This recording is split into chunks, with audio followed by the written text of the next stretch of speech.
were you really set on being a biologist when you were a child? Were you really into engineering? No. So I guess when I was a child, I think I had a scientist in me already, but I think every child does. If you're curious about the world around you, then you're a scientist, and little kids have that in spades. It's really amazing. My father was a chemist, so I grew up washing glassware in his laboratory on the weekends, which I guess people don't do anymore, but that's what I did when I was a kid. And so I actually assumed I was going to be a chemist for a long time.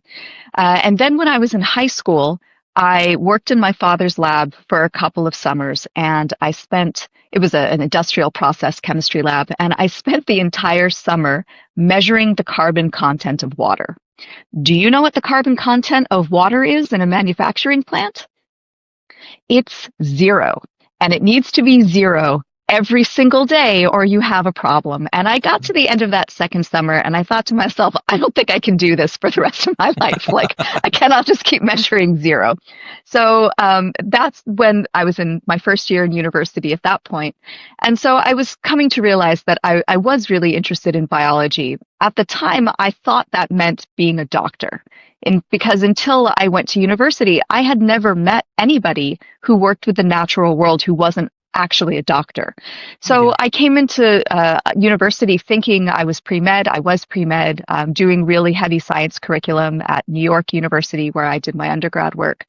And then sometime in my sophomore year, I joined a genetics lab. I had kind of been flagged by one of my professors as someone who had some good potential. They put me in a Caenorhabditis elegans genetics lab. And I started to realize over the course of a year that I was more interested in the things that people didn't know than the things that people did know, which started giving me this itching feeling that medical school was really not the place for me.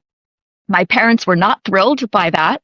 I remember my father saying to me, "Oh, just take the MCAT for fun." And I was like, "There's nothing fun about that exam." So I ended up after my undergrad going and working for a pharmaceutical company for a bit, which was really great experience in industry, getting to see what that side of things look like.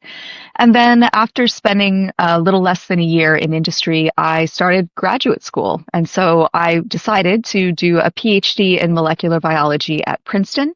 And so I started there and I did that for about 6 years. And it was a really great time to be in that field because it was just as computer science and biology and physics were coming together in really strong ways.